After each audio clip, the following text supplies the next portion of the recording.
이 말씀 오늘은 이사야 43장 말씀을 전하겠습니다.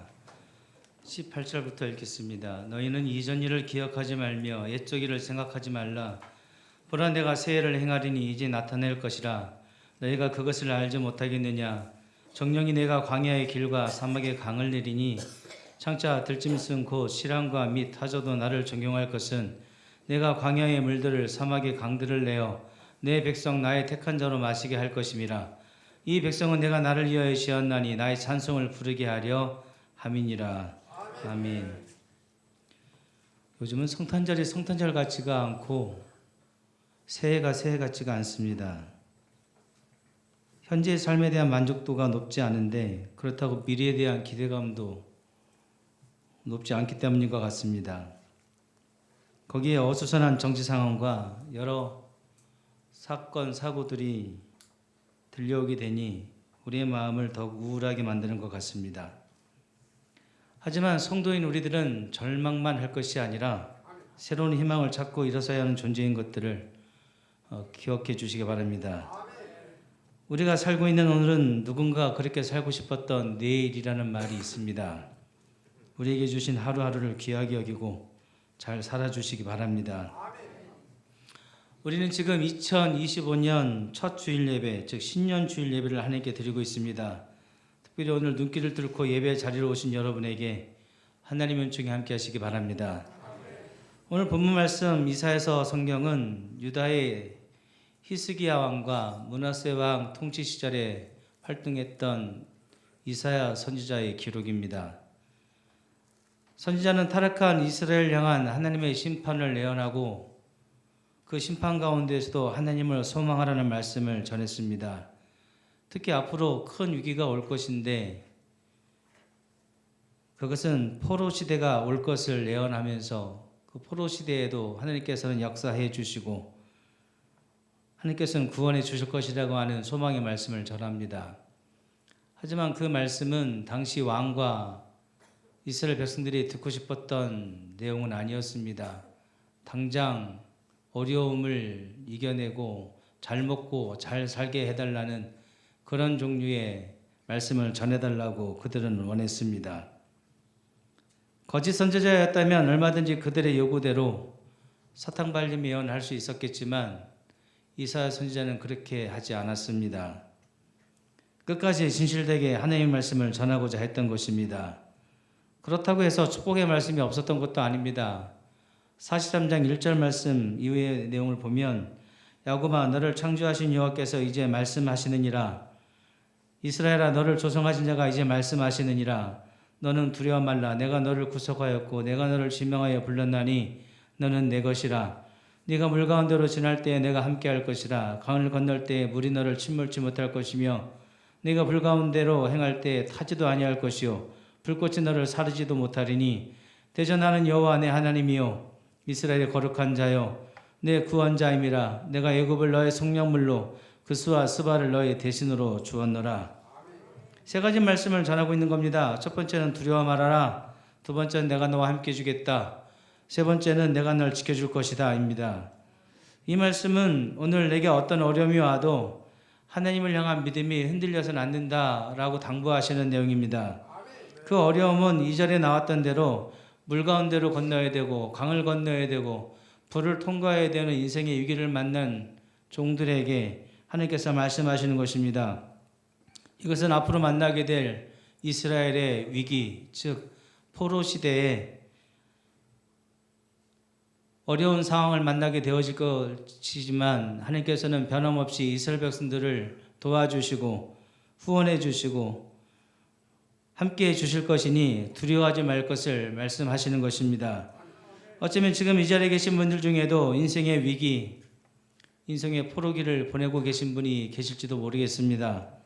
물질과 질병의 포로기, 직장과 사업상의 문제로 인한 포로, 사람과의 관계 또는 힘든 다툼과 갈등의 문제로 인해 전쟁 같은 나날을 보내고 지옥 같은 일상을 보내고 계신 분들도 있으실 것입니다. 그러나 여러분 괜찮습니다. 포로 시대에도 하나님께서 이스라엘을 보호해 주신 것처럼 여러분도 반드시 보호해 주실 것이기 때문입니다. 1절을 다시 보겠습니다. 중반절 이후의 내용을 보시면 너는 두려워 마라. 내가 너를 구속하였고 내가 너를 지명하여 불렀나니 너는 내 것이라고 말씀하십니다. 오늘 여러 가지 모양의 포로기를 지나고 계신 여러분, 주님께서 말씀하십니다. 두려워 말아라. 너는 내 것이다. 이 말씀을 들으시는 여러분에게 하나님의 위로가 함께 하시기 바랍니다. 18절 말씀을 읽어보겠습니다. 너희는 이전 일을 기억하지 말며 옛적 일을 생각하지 말라. 이전 일, 옛적 일 기억하지도 말고 생각하지도 말라고 하십니다. 이것은 하나님께 범죄한 예전의 흑역사를 생각하지 말라는 것입니다. 그 죄를 생각하고 묵상하면서 죄책감과 우울감 속에 더 이상 머물지 말라는 것입니다. 우리도 그런 일이 있죠. 과거의 어떤 사건과 사고 가운데 잘못된 선택, 옳지 않은 결정을 해서 지금도 생각해 보면 자다가도 이불킥을 하게 되는 그런 일들이 자주 있습니다. 하나님께서는 우리가 그 죄책감과 우울감 속에서 사는 것을 원하지 않으신다고 말씀하십니다. 아무것도 할 수도 없는 지경에 머물러 있는 것 또한 원치 않으신다는 것입니다.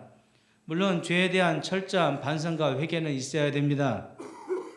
단지 우울감과 괴로움의 틀에 갇혀서는 더 성장하지 못하는, 아무것도 하지 않으려고 하는 그 어리석은 신앙을 지적하시는 것입니다. 이것이 왜 중요한가 하면 회개 없는 단순한 죄책감은 우리를 침몰하게 만들어 버리기 때문입니다. 이사야서 43장 25절 말씀을 보겠습니다.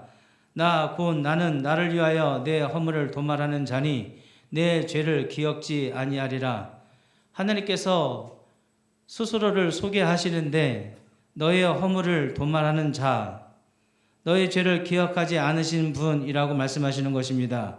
도말한다는 말은 쏙 빨아들여서 없앤다는 뜻입니다. 근데 누구를 위해서 그렇게 하시는가? 하나님 스스로를 위하여 그렇게 하신다는 것입니다. 이렇게 말씀하신 이유는 과거의 아브라함과의 언약을 지키시고 싶으셔서 그런 것입니다. 나는 너의 하나님이 되고 너희는 내 백성이 된다라고 하는 그 언약을 지키셔야 되겠는데 그 언약을 방해하는 유일한 문제점이 있습니다. 그것은 이스라엘 백성들 가운데 있는 죄악입니다. 그 죄악이 그 약속을, 그 언약을 이루어내지 못하도록 방해하는 것입니다. 그래서 하나님께서는 그 방해가 되는 이스라엘의 범죄를 없애버리시고 더 이상 그 죄악을 범하지 않도록 하시겠다라고 선언하시는 것입니다. 그렇게 하나님께서는 언약을 지키시고 싶으신 것입니다. 그것을 하나님께서는 우리의 죄를 더 이상 기억하지 않으시는 것으로 선언하시는 것입니다. 하나님은 이렇게 약속을 지키시고자 노력하시는데 이스라엘 백성들은 그 죄를 계속 지었고 반복하여서 하나님의 마음을 아프게 해드렸습니다. 작년 한 해 동안에도 우리들은 하나님 앞에서 온갖 다양한 잘못을 저질렀습니다. 죄인 줄도 모르고 또는 죄인 줄 알면서도 지은 여러 가지 죄들이 성도로서의 우리의 정체성을 죄로 얼룩지게 만들어 버렸습니다. 하지만 하나님께서는 그 죄를 더 이상 기억하지 않으실 뿐 아니라 그 죄를 철저하게 없애버리시겠다고 지금 말씀하시는 것입니다. 그 하나님의 다짐을 잘 보여주시는 표현이 18절에 나와 있는 이전 일을 기억하지 말며입니다. 사실 인간은 망각의 동물이라 이전 일을 잘 기억하지 못합니다. 자신이 저지른 범죄를 잘 까먹지요. 그러나 하나님은 잊지 않고 모든 것을 기억하십니다. 그럼에도 불구하고 우리에게 이전 일을 기억하지 말라고 하신 것은 하나님께서 그렇게 하시겠다는 뜻을 내둘러 표현한 것입니다. 그런데도 우리에게 말씀하신 내용 19절과 20절 말씀을 보겠습니다. 보라, 내가 새해를 행하리니 이제 나타날 것이라. 너희가 그것을 알지 못하겠느냐? 정령이 내가 광야의 길과 사막의 강을 내리니 장차 들짐승 곧 실함과 및 타조도 나를 적용할 것은 내가 광야의 물들을 사막의 강들을 내어 내 백성 나의 택한 자로 마시게 할 것임이라. 이전 일을 생각하지 않기로 기억하지 않기로 작성하신 하나님께서 이제 새 일을 행하시겠다 선언하십니다. 지금의 상황이 소망도 희망도 기대할 수 없는 위기와 절망의 순간이라 할지라도 하나님께서는 새 일을 행하시고야 말겠다고 선언하시는 것입니다. 그러면서 보라고 하십니다. 보게 하시겠다는 겁니다. 보여주시겠다는 뜻입니다. 실제로 일어나게 되는 기적과 역사를 경험하도록 체험하게 해 주신다는 것입니다. 그 기적의 내용으로 말씀하신 것이 19절에 나오는 광야의 길을 내고 사막의 강을 내는 것입니다. 광야의 길을 내는 것, 광야의 길을 내는 것, 사막의 강을 내는 것은 사람이 할 수 없는 불가능한 일을 말합니다. 사람은 못합니다. 할 수 없습니다. 광야와 사막은 위기의 땅이고 절망의 장소이지요. 근데 하나님께서는 그 위기와 절망의 땅을 소망의 땅으로 바꾸어 내시겠다는 것입니다. 소망 없는 우리들, 희망 없는 우리들, 사막과 같은 우리들, 광야와 같은 인생 가운데 있는 우리들을 하나님께서는 소망이 있는 존재로 바꾸어 놓으시겠다고 선언하시는 것입니다. 우리뿐만 아니라 당시 이스라엘, 예루살렘, 소망도 없고 황폐화되어졌던 미래의 그 황폐되어진 예루살렘을 일컬어서 주님께서 이렇게 예언하시는 내용입니다. 실제적인 회복을 약속하시는 것입니다. 어떤 기대도 소망도 희망도 품을 수 없는 그 땅을 그리고 인생들을 하나님께서는 반드시 회복시켜야 말겠다라고 하는 의지를 이렇게 말씀하고 계시는 것입니다. 이를 통해 하나님께서는 살아계시고 지금도 역사하시는 분이신 것을 증명해 보이시고자 하는 것입니다. 여러분의 인생을 생각해 보십시오. 여러분의 삶의 현장을 한번 그려보시기 바랍니다. 혹시 황폐되고 버림받은 광야와 같고 사막 같지는 않으십니까? 그럼에도 불구하고 우리가 소망을 품는 것은 하나님께서는 광야 같고 사막 같은 인생을 그런 우리들을 위해서 길을 만드시고 강을 흐르게 하셔서 사람이 살만한 곳으로 만드시고 온갖 동식물들이 곁들일 만한 곳으로 만드실 것이기 때문입니다. 이렇게 역사하실 하나님을 저 들짐승들조차 인정하고 존경하게 될 것이라고 말씀하십니다. 실황과 타조로 대표되는 들짐승은 포악하고 잔인하여서 길들일 수 없는 짐승들입니다. 본문에서는 하나님을 인정하지도 않고 경외하지도 않는 이방 민족들 그리고 불신자들을 의미합니다. 하나님의 존재를 부정하는 저들조차도 하나님은 실제로 살아계시구나, 하나님께서 이런 큰 일을 이루셨다라고 인정할 정도로 위대한 하나님의 기적을 보게 될 것을 말씀하시는 것입니다. 오늘 아픔과 절망 속에 교회를 찾아오신 분이 계십니까? 오늘 하나님의 말씀이 위로가 되고 격려가 되길 그리고 응원이 되길 진심으로 바랍니다. 하나님께서는 절망을 희망으로 바꾸어 놓으십니다. 사람들의 무시와 조롱을 찬사와 칭찬으로 바꾸어 놓으십니다. 하나님께서 우리를 위해 이렇게까지 하시는 이유가 따로 있습니다. 그 이유는 우리를 통해 영광 받고 싶으시기 때문입니다. 21절 내용이 바로 그 내용입니다.